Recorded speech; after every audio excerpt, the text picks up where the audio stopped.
Saúde a amada igreja com a paz do Senhor Jesus. Amém? Aproveitando que vocês estão de pé, abra as vossas Bíblias no Salmo 42.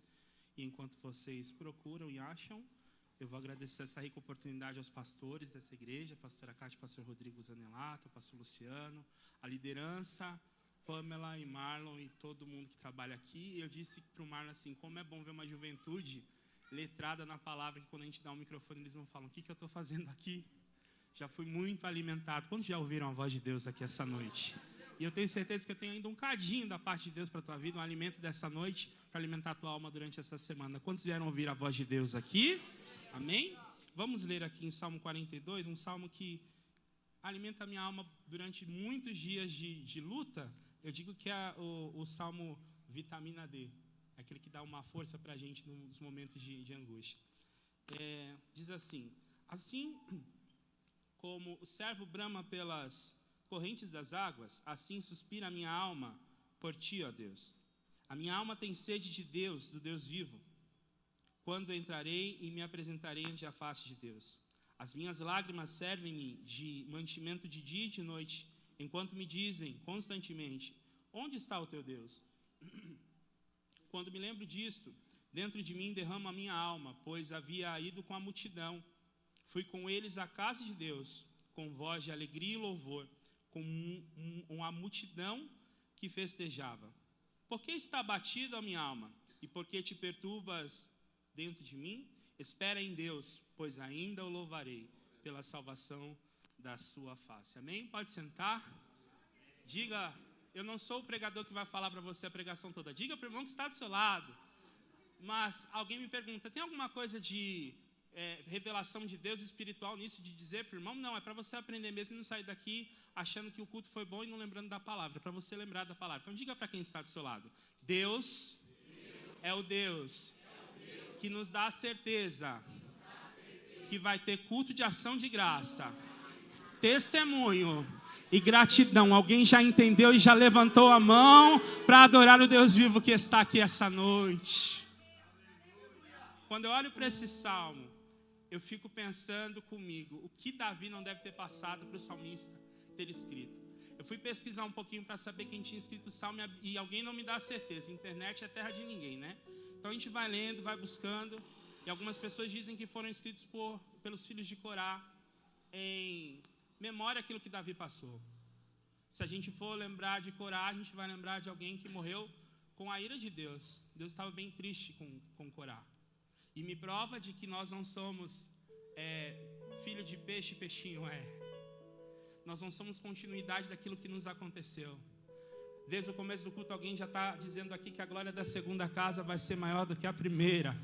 Essa geração vai viver aquilo que os seus pais não viveram. Essa geração vai experimentar aquilo que os seus pais ainda não experimentaram. Essa geração é a geração que vai tocar o céu de uma forma diferente. Quantos vieram aqui para receber uma conexão com o céu diferente? Eu não sei o que te aconteceu durante essa semana, mas o céu te trouxe aqui para te dizer que o Deus que realiza coisas novas, um novo tempo, está aqui essa noite. Quando eu olho para esse salmo, eu olho a expressão mais sincera de alguém no sentido de dizer o que sente em sua alma. Muitas pessoas conseguem dizer o que sente nas redes sociais, no status do WhatsApp, nos stories do seu Instagram, mas poucas pessoas conseguem revelar aquilo que sua alma está sentindo. E esse é o erro dessa geração, talvez. A gente tem aprendido a cada dia que nós somos a geração que tem que ser mais forte, incansável, imperdível, incrível. A geração que supera todos os limites. Eu preciso ser o mais inteligente, eu preciso ser o mais forte, eu preciso ser o mais querido, eu preciso ser o mais aceito, eu preciso ser aquele que toca no coração das pessoas. E talvez o culto de hoje seja divisor de águas na vida de alguém, para te dizer que Deus não te trouxe aqui para te tornar o mais forte da tua casa. Deus não te trouxe aqui para ser o mais incansável dessa geração. Deus não te trouxe aqui para ser aquele que nunca vai ter algo de ruim para contar. Mas Deus te trouxe aqui para te dizer que nos momentos de mais dificuldades da tua vida, o Senhor estava lá e Ele continua com você. Quando nós olhamos aqui o animal que esse salmo revela, o servo, corça é um animal que tem um poder de corrida tão grande, Marlon. Ele alcança algumas distâncias com exatidão de segundos. Ele consegue alcançar. Ao ponto, se ele estiver no deserto, que foi tanto falado aqui essa noite, ele consegue sentir o cheiro das águas. Você consegue entender que quando nós estamos num sentido de sequidão espiritual, a nossa terra seca está gritando por água, mas nessa noite o rio de água viva, Jesus, está aqui essa noite para alimentar a alma mais sedenta dessa casa. E você vai sair daqui transformado, porque da tua casa não será mais testemunho de terra seca, mas será como um manancial de águas vivas, que vai trazer vida por onde passar. Então levanta a tua mão ao céu e glorifica esse Deus, porque Ele está aqui para restaurar vidas e trazer água ao sedento. Falando em água sedenta, arruma um pouquinho de água para mim. Aonde aqui? Obrigado. Quando eu digo de sede, eu falo da sequidão que muitas pessoas têm vivido nos últimos dias. Se tem uma coisa que eu tenho comigo é memória.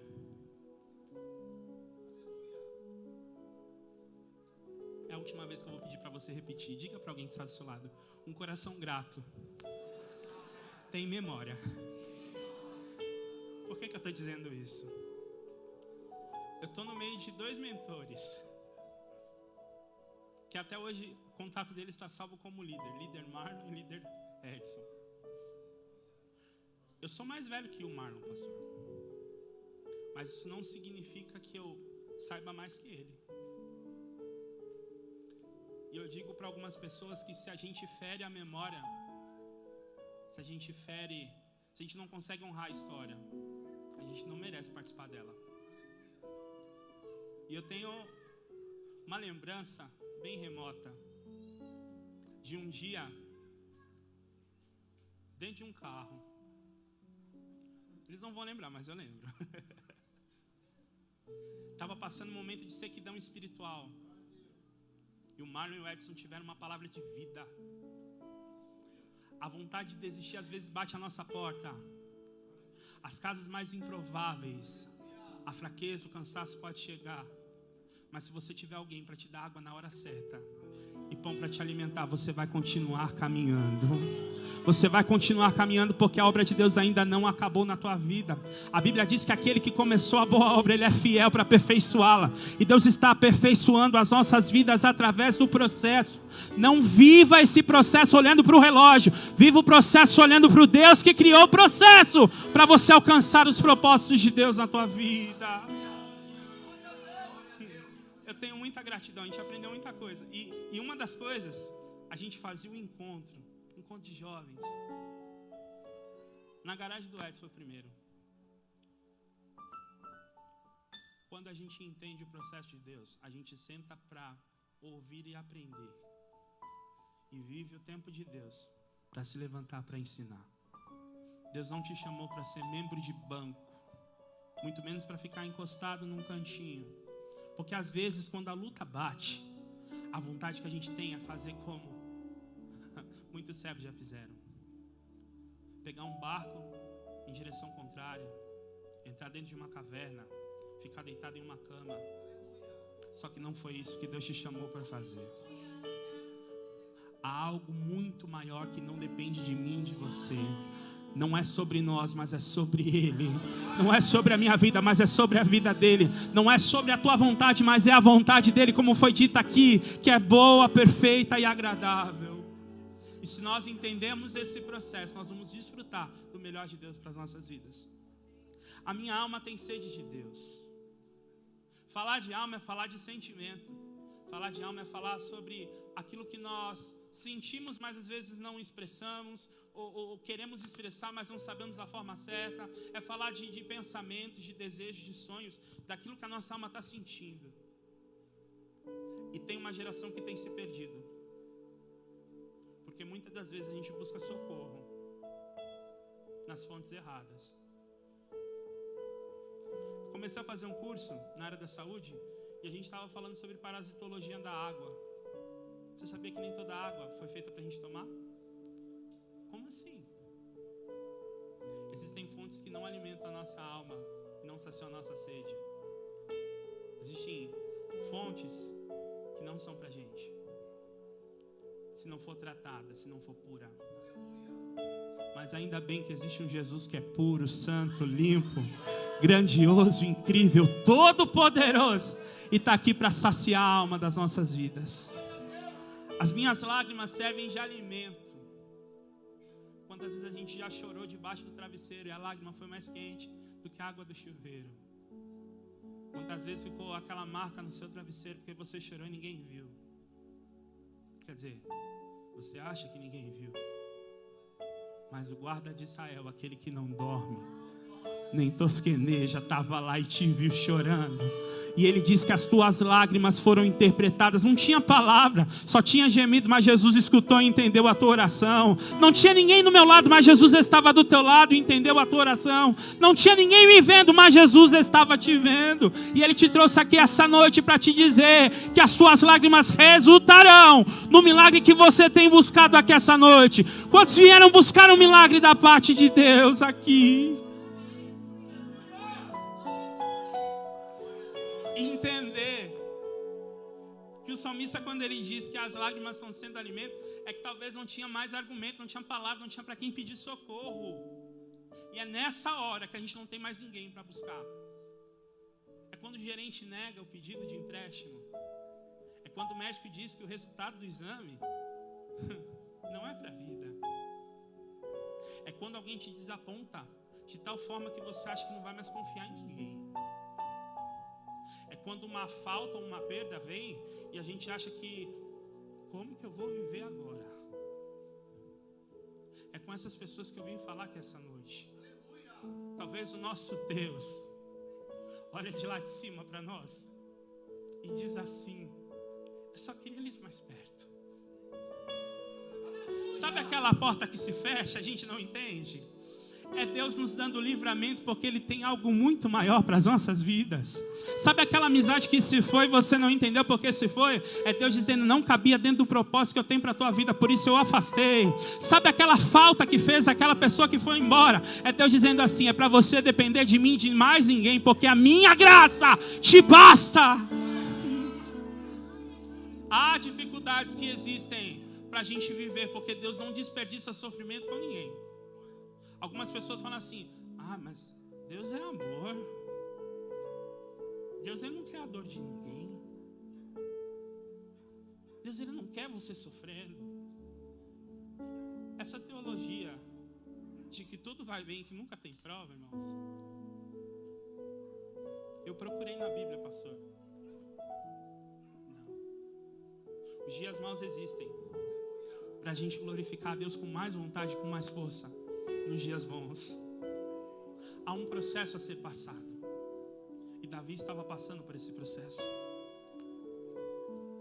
ao ponto de algumas pessoas virem constantemente e perguntarem para ele: onde está teu Deus? Você não é crente? Não é você que vai lá na Deutinga, Vila Lucinda? Não é você que estava orando de manhã? Não foi você que pregou para o seu vizinho que a cura vai vir na família dele? Agora vem enfermidade. Não é você, dizimista fiel, ofertante na casa de Deus? Dificuldade. Cadê seu Deus? E o diabo usa essas pessoas para tentar enfraquecer a nossa conexão com Deus, para tentar tirar a gente do foco e do propósito.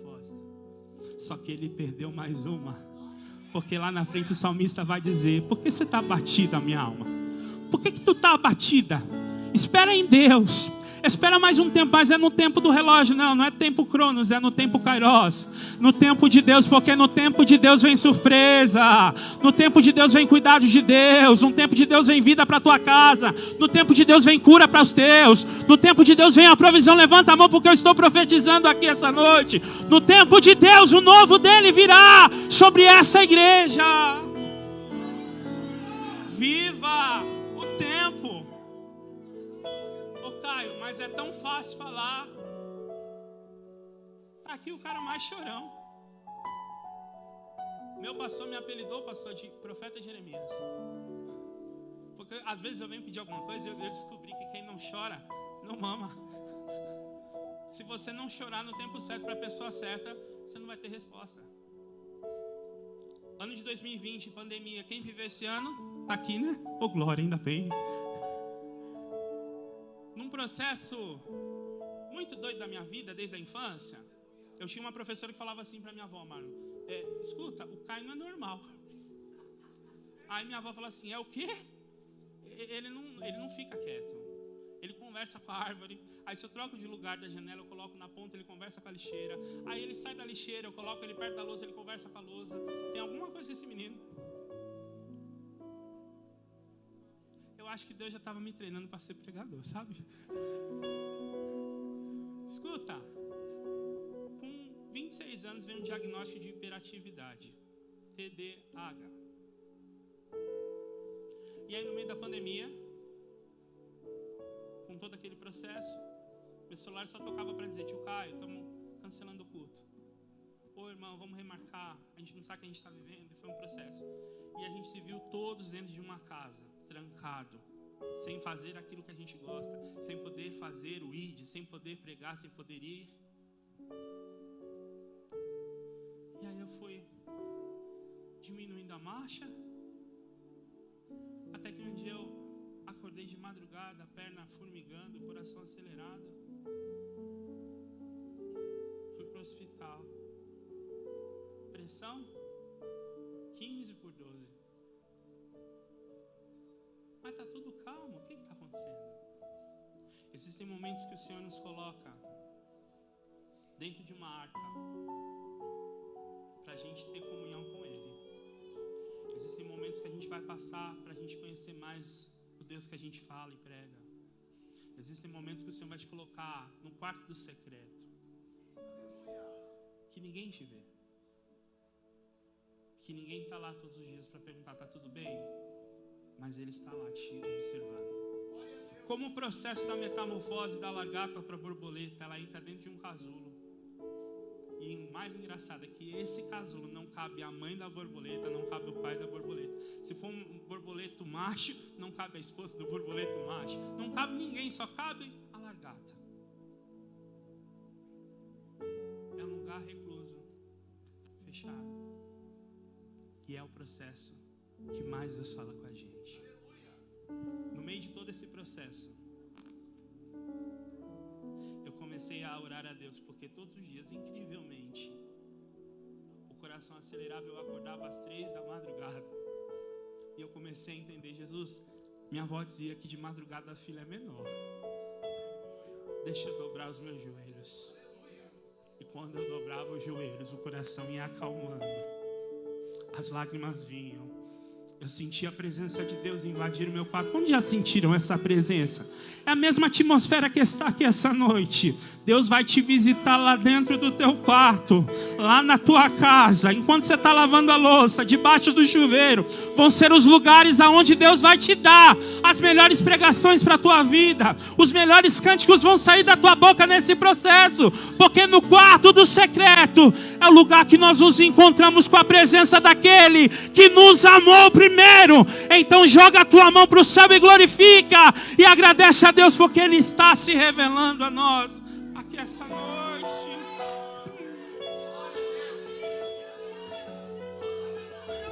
E eu lembro que uma das orações que eu fiz para Deus, eu disse: Jesus, me ensina para quê? Não por quê, me ensina para quê? Em 2021 as coisas voltaram ao normal. E o ritmo acelerado de novo. Aí eu fiquei feliz. Porque se tem uma coisa que a gente fica feliz é quando as coisas voltam aos seus devidos lugares. Quando o vento sopra, tudo volta ao seu lugar. O vento passou e a gente foi voltando. Aí eu comecei a dar sim para todo mundo. Sim, não, a gente vai, não dá conta, eu aguento. 4 agendas um dia, dá sim. Não, eu saio dessa igreja e vou para outra. E a gente se esquece que muitas das vezes não é a quantidade, mas é a qualidade do tempo que nós temos com Deus. Eu lembro que no meio desse processo, eu chegava em casa à noite cansado, com dores no corpo, e eu falava assim: eu estou cansado, mas eu vou, porque eu fui chamado para isso. E a gente se confunde porque Deus, Ele não está preocupado com o seu desgaste físico, mental, psicológico. Ele está preocupado onde está o seu coração.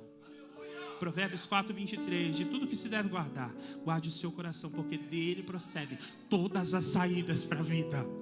E eu estou conversando com alguém aqui essa noite, que Deus está chamando a tua atenção para entender o que você tem guardado no teu coração, quais são os sonhos que você tem alimentado com o teu coração. Será que você já me consultou se esses sonhos são para a tua vida? Será que aquilo que você está vivendo está dentro do propósito que eu tenho para a tua vida? A palavra de Deus não volta vazia. Se eu fosse você, eu glorificava a Deus com vontade, porque o propósito de Deus vai acontecer na tua vida no tempo certo. No meio de um processo de pregações, alguém me chamou para pregar numa festa de aniversário. Eu falei: eu não gosto, porque festa de aniversário é bom para a gente comer, né? Beber, prestigiar as pessoas. Agora pregar na festa de aniversário. Só que eu lembrei que o meu Jesus e o seu Jesus foi numa festa também. E foi onde aconteceu o primeiro milagre. Ele vai numa festa de casamento. Aí alguém desesperado porque ouve: o vinho acabou. E aí eu aprendo que em festas também é tempo de viver o milagre de Deus. Nos momentos mais felizes da tua vida, quando você acha que já aconteceu de tudo para acontecer, Deus tem mais milagre para a tua vida. Você entende isso? O vinho falta, alguém fica preocupado e fala: vai ser vergonha para os noivos. Aí vai Maria até Jesus: olha, o vinho acabou. A primeira lição que eu aprendo é que quando você tem uma dificuldade, você deve levar essa dificuldade para a pessoa certa. Ela levou para Jesus, que tinha a solução. E aquilo que era para ser vergonha se tornou em dupla honra, porque o segundo vinho foi melhor que o primeiro. A glória da segunda casa vai ser melhor do que a primeira. Se existe um Deus que faz coisas novas, é este o nosso Deus. Ele está trazendo pessoas aqui para dizer que está transformando a história, renovando o percurso, para que você viva coisas novas diante de Deus.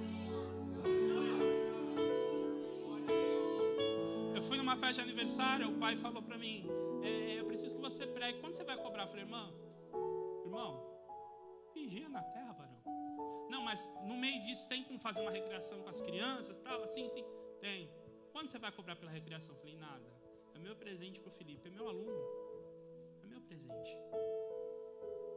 Saí daquele lugar, quando eu olhei no celular, Pix feito, eu falei: Jesus, eu fui de graça, mas a surpresa veio. Existem sementes que você vai fazer sem a intenção de receber, mas Deus já produziu o fruto. Você recebe isso da parte de Deus? Você recebe isso da parte de Deus? Chega, anota aí, depois me chama para o culto de ação de graça lá na tua casa. Os dias passaram e eu comecei a fazer um trabalho voluntário no projeto de Leade. Alguns irmãos conhecem o projeto de Leade, pastor Jackson. Todas as segundas ele me procurou e disse assim: eu preciso de você aqui, porque eu preciso que as minhas crianças vivam o que as crianças da Assembleia vivem. A gente é referência. Você sabia disso? Olhar para os filhos do Marlon no meio do louvor da mocidade e os dois com a mão levantada e cantando, não tem preço, irmãos. Ver uma juventude falando do amor de Deus e testemunhando. Como que chama aquele jovenzinho de óculos? João Vitor. Cheio, viu, pastor? Cheio. Hoje sou eu aqui. Em breve vai ser você. Em nome de Jesus, que Deus te use para as nações, meu filho. Que a palavra de Deus seja revelada na tua vida e que a tua boca seja instrumento para pregar o evangelho aos quatro cantos dessa terra, em nome de Jesus. Passou os dias, eu comecei a fazer um trabalho social com evangelismo lá no projeto de Leade. O pastor Jackson disse assim para mim: eu preciso de você. Eu falei: pastor, não posso, tem culto na igreja semana toda, sábado e domingo pregando, não tenho tempo. Ele falou assim: segunda-feira não tem culto na Assembleia.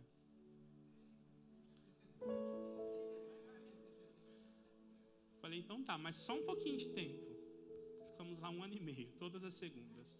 No meio desse processo, ele chamava o Uber, porque eu não tinha carro, não tinha, né? E aí ele falou assim para mim, faz o seguinte, eu pago o seu Uber para te buscar em casa e para te devolver, tá bom? E um dia da fila, para receber o cachê do Uber, o tesoureiro falou assim para mim, por que você não vende carro? Eu falei, irmão, nem habilitação eu tenho. Ele disse, então está resolvido, porque congrega aqui com a gente um rapaz que é dono de uma autoescola. Conversa com ele, ele facilita, tal, vai dar tudo certo. Dias antes disso, uma irmãzinha do Coque, lá da Deus e Amor, no culto dentro de uma casa, eu estava atrás da pilastra, ela disse assim para mim, toma a postura de varão para viver aquilo que Deus tem para a sua vida. Toma o primeiro passo, porque Deus vai gerar o teu milagre. Aí a gente já pensa, aumento salarial, né? Viagem, provisão, alguma coisa assim, mas nunca pensa aquilo que de fato o Senhor vai revelar para nós. Fui conversar com o Guilherme, o dono da Jumbo, já falei o nome da autoescola, perdão. E ele falou assim para mim, vai lá na segunda que a gente vê um melhor jeito para te ajudar para tirar essa carta, habilitação. Fui lá na segunda, quem estava era a esposa. Eu falei, Jesus, e agora? Porque mulher, para administrar as coisas, mas não sei se você me entende assim, né? Mulher, elas administram com mais precisão. Homem é mais coração mole, a mulher é mais, né, centrada. Eu estou elogiando as mulheres, tá bom? Quando eu cheguei lá, ela falou assim, vai parcelar no cartão? Eu disse, não, no boleto. Ela disse, em quantas? Eu falei, em todas. Porque eu sou assembleano, eu gosto de uma Bíblia até no carnê.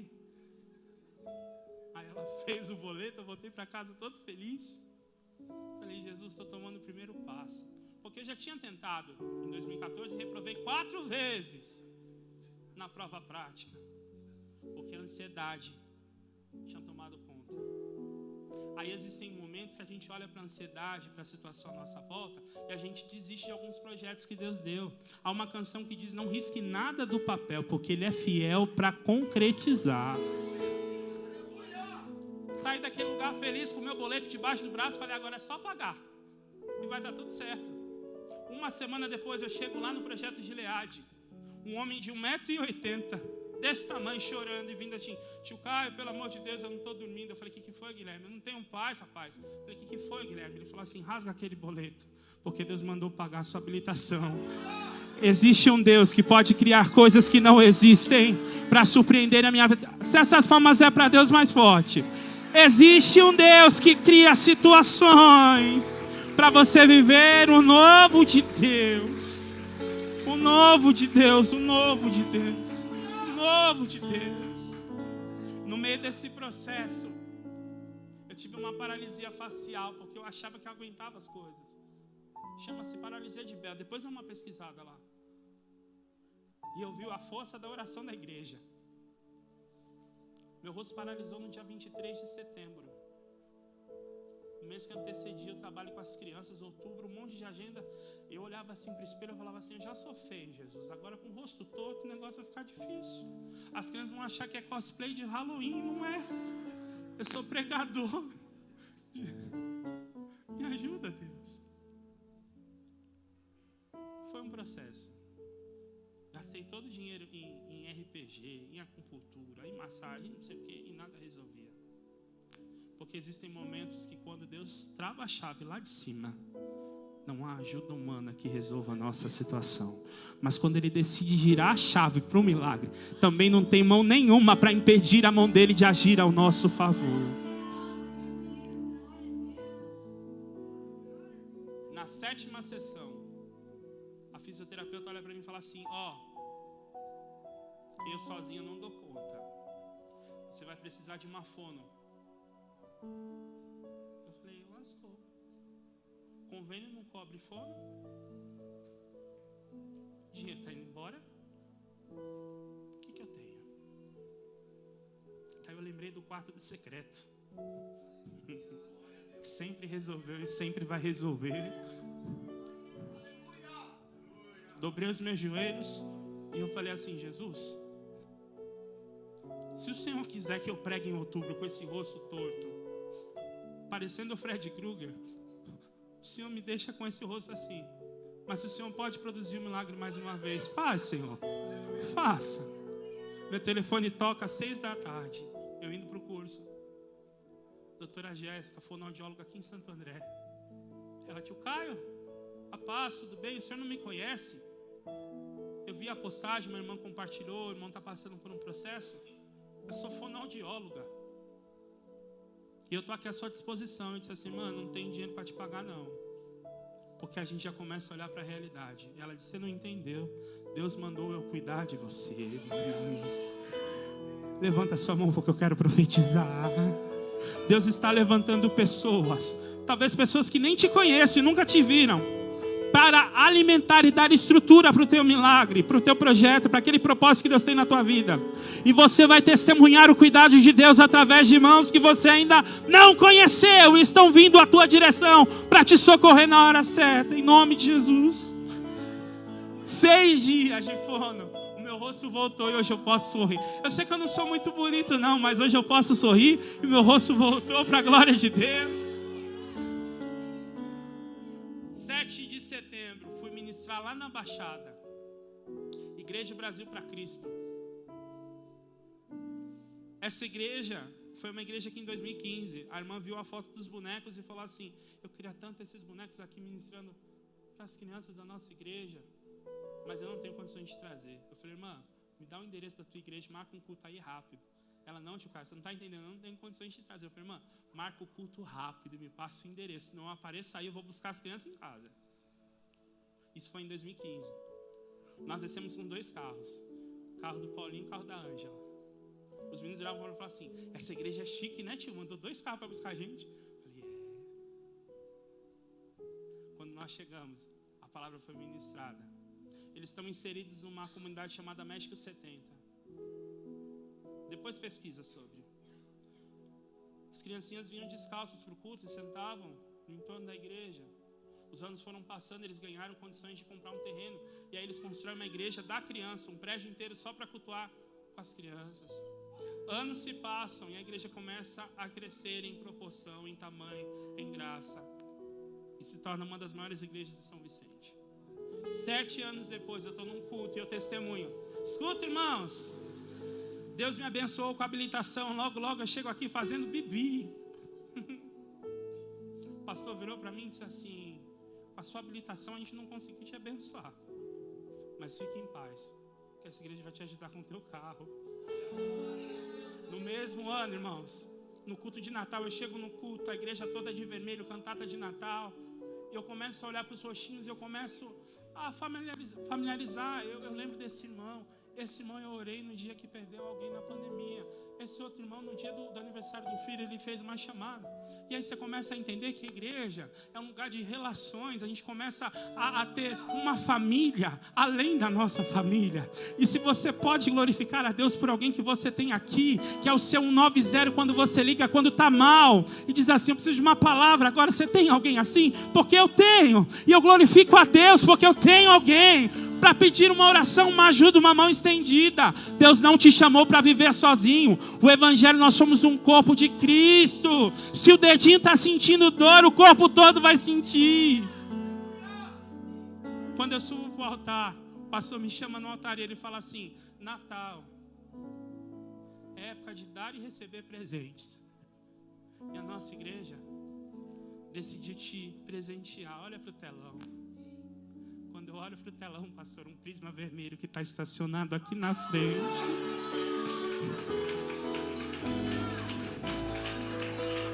Deus é Deus de coisas novas. Ele não depende de uma situação favorável. Ele não depende do saldo bancário. Ele não depende do nome de alguém. Ele não precisa de fiador, porque Ele é Jeová Jireh, o Deus da nossa provisão, aquele que alimenta a nossa alma aqui essa noite, para dizer para alguém, espera em Deus, porque você ainda vai louvar a Ele. O maior prazer em testemunhar isso é ativar a tua fé para dizer para você, se Deus fez na minha vida, Ele vai fazer muito maior na tua. Haverá culto de ação de graça na tua casa, haverá testemunhos aqui da provisão e do cuidado de Deus. Mas para viver o propósito, a gente passa pelo processo dos versículos 1, 2 e 3. Aí no 4 vem a memória.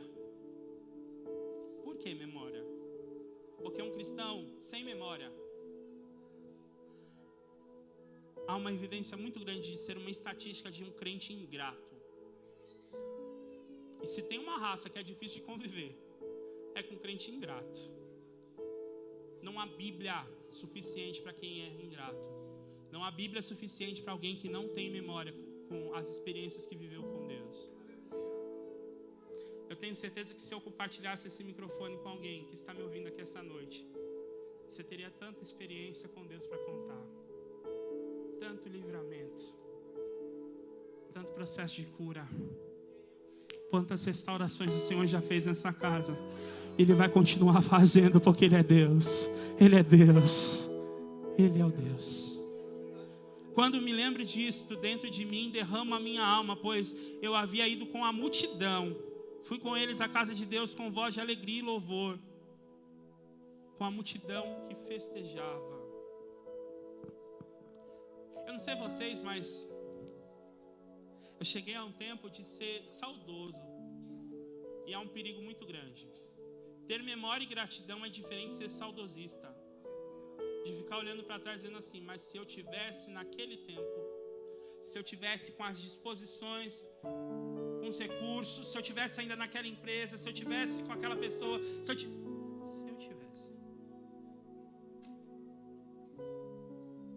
Para a gente viver o novo de Deus, a gente precisa de uma restauração na nossa mente, no nosso coração, na nossa alma. De que forma? Simples. Para você viver o novo de Deus, você precisa deletar o velho. Tem gente que não tem a paz que excede todo entendimento, porque achou caminhos, atalhos de algumas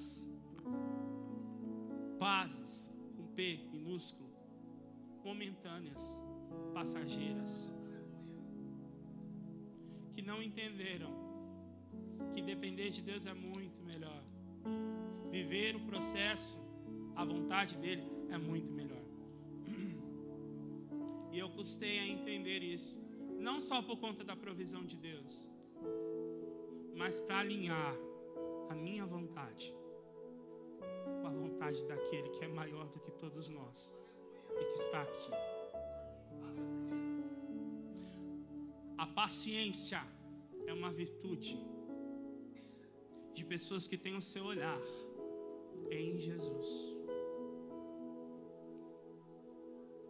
Como assim, Caio? Já notou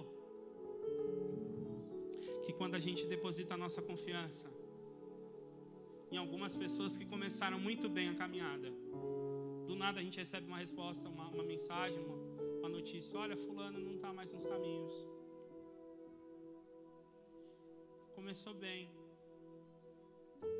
mas no meio do caminho esqueceu de olhar para Jesus. No meio do caminho esqueceu de ter memória. No meio do caminho decidiu desistir porque era mais fácil. E a conversa de Deus com alguém aqui essa noite no pé do seu ouvido. Talvez você entrou aqui e disse: é meu último culto de jovens. Talvez você entrou aqui e disse assim: tá, eu vim hoje, mas eu preciso ouvir a voz de Deus, porque senão não vai dar mais. A gente é tão bobinho, né? Deus olhando lá do alto falando assim: falta tão pouco. Falta tão pouquinho para a bênção chegar. Falta tão pouquinho para a mudança chegar. Falta tão pouquinho para ver surpresa lá na tua casa. Falta tão pouquinho para Jesus entrar e mudar a história lá dentro da tua casa.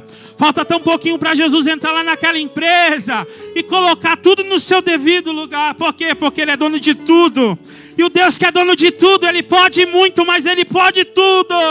Ele está aqui essa noite. Você pode glorificar a Deus um pouquinho? Você pode glorificar a Deus um instante, porque Ele está aqui para ouvir a sua adoração, para saber e dizer para você que veio aqui, talvez suas esperanças estão indo embora. Jesus está renovando a sua esperança.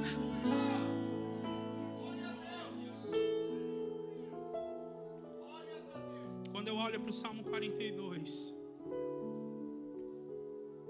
eu enxergo a promessa de dias melhores. De alguém que tem certeza que desfrutar das coisas de Deus é muito melhor do que a nossa. Muito melhor. Em fevereiro do ano passado, eu estive numa base missionária lá no Ceará. E se tem uma coisa que eu gosto de ver é jovens envolvidos na casa de Deus. Já ouviram falar da Jocum? Quem já ouviu falar da Jocum? Pensa num povo cheio de Deus, pastor. E não estou falando de pessoas que a única disposição que tinham era servir a Deus. Não. Estou falando de gente que estava no último ano de engenharia. Estou falando de gente que estava numa multinacional, gente que teve convite para fazer o intercâmbio, gente que estava com o noivado marcado. E eles decidem viver o propósito de Deus, largando tudo e indo para a base missionária. E eu falei assim, por que eu estou aqui, Jesus? Eu já estou velhinho já. Eu já sou tio Caio já. Por que eu estou aqui no meio deles? Recebi o convite para ministrar para as crianças lá de Juazeiro do Norte. A propósito, quem aqui é do Nordeste ou tem descendência nordestina? Deixa eu ver. Tem alguém da família que é do Nordeste? Bastante gente, né? Lá da terrinha. A mãe da minha avó era de Juazeiro do Norte. Minha avó dizia que logo cedo ela tinha que se arrumar para ir para a missa, porque senão ela apanhava, pastor. Minha avó dizia de uma terra que o povo andava descalço. Ela tinha um par de sapatos, que ela dividia o pé esquerdo com a irmã e ela ia com o direito. E eu sempre falava, a avó é tão exagerada. Minha avó é muito exagerada. Até o Senhor me levar para Juazeiro. Montei as malas, mano, peguei minhas bíblias, levei 3 bíblias, olha lá, a fé. Fui na Conde, comprei aquele monte de panfleto. Daí eu acordo cedo, vou pro devocional, pessoal, vocês pegam o material pro campo e vamos. Quando ele me olha, ele começa a rir e fala, onde você vai com a Bíblia? O que é esses panfletos? A gente vai evangelizar, não é? Missão? Não. Aqui missão é diferente. Pega o balde. Pega a enxada. Vem comigo. No sol escaldante. De 38 graus às 9 da manhã. A gente anda uns 10 quilômetros a pé. Terra seca. Chega num vilarejo, uma casinha lá distante. Começa a cavar os buracos 13 metros para baixo. Para vir um pouquinho de água para uma família que faziam 20 dias que não ouviam água. Que não tomavam banho, que não se alimentavam. E eu e você, num culto como esse, numa igreja confortável, tendo o direito de ir e vir com tudo. Não entendemos e não somos gratos a Deus pelo cuidado. Mas eu levanto a minha mão e convido alguém a levantar a mão para glorificar a Deus, que tem cuidado das nossas vidas, das nossas casas, dos nossos sonhos, dos nossos projetos, dos nossos filhos. É o Deus que está aqui, que tem revelado o seu cuidado para nós. No meio desse processo, eu começo a entender que eu era só um igrejado. Eu não tinha missões no meu coração. Desculpa a expressão, se assim se fala. Para entender o processo missionário, eu tive que ir para o campo para ver o que os missionários sofrem. Mas isso é conversa para outro dia. O que eu estou pregando aqui é que às vezes, para viver o processo que Deus tem para as nossas vidas, Ele faz a gente enxergar aquilo que a gente não tem enxergado ainda. Sabe por quê? Muitas das vezes a gente não dá o valor devido às coisas que o Senhor já tem colocado na nossa vida. Mas Deus me trouxe aqui essa noite para dizer para alguém, volte ao caminho, volte ao primeiro amor. Comece a olhar com um olhar de amor para as coisas de Deus. Comece a olhar com um olhar de gratidão para as coisas de Deus, porque o cuidado de Deus tem vindo para a tua vida. Fui para uma feira esses dias, olhei para minha estante, falei, preciso de livro. Tem pouco livro, né? Você gosta de livro também. Tem pouco livro lá na sua casa, né? Cheguei na feira, olhei esse livro. Falei, eu quero levar esse livro. A Pedagogia do Deserto. Vou levar esse livro. Quando eu chego em casa, desembrulho o livro. Vou colocar na estante. Eu arrumo todos em ordem alfabética. Eu tenho um livro em casa. Falei, Jesus, o que é isso? É porque quando a gente não faz uma análise daquilo que a gente já tem, a gente não tem nada. Quando você não percebe aquilo que você tem dentro da tua casa, dentro da tua igreja, neste ministério, nessa casa de oração, você não vai dar valor para isso. Mas quando você começa a enxergar aquilo que Deus já te deu através da tua palavra, você começa a desfrutar de uma graça que é incomparável. E essa graça está aqui para dizer para alguém: ei, eu já te alcancei, eu quero restaurar a tua vida, eu quero fazer algo novo sobre a tua casa, mas eu preciso de uma atitude sua.